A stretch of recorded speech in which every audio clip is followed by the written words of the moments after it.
أشهد أن محمدًا رسول الله.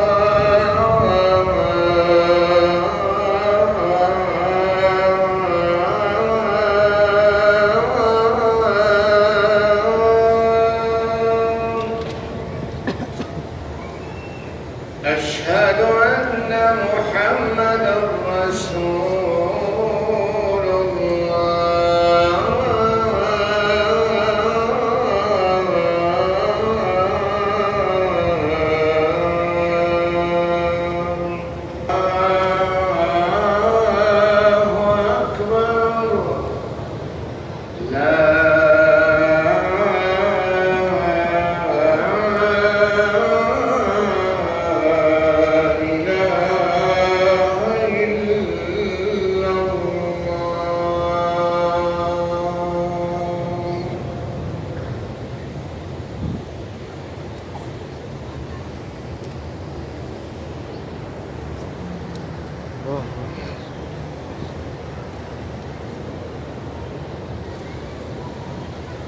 الحمد لله الذي جعل في طاعته سعادة القلوب وفي ذكره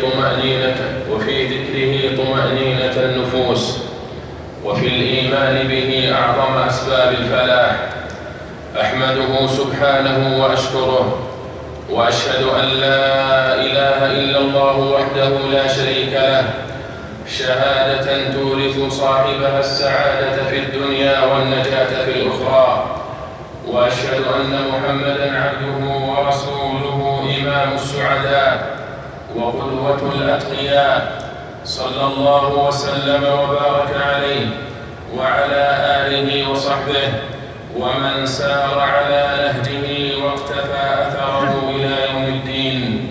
أما بعد، فأوصيكم عباد الله بتقوى الله تعالى، فإنها مفتاح كل خير وأساس كل سعادة. ومن يتق الله يجعل له مخرجا ويرزقه من حيث لا يحتسب. عباد الله، إن السعادة مطلب عظيم وغاية ينشدها كل إنسان، وقد فطر الله النفوس على محبتها والتطلع إليها. ولما كانت السعادة الحقة لا تنال بالأماني بل بالأسباب التي توصل إليها، أرشد الشرع الحكيم إلى سبلها ودل على وسائلها، وحث على الأخذ بأسبابها، وهي جزاء لا ينال إلا بالإيمان والطاعة.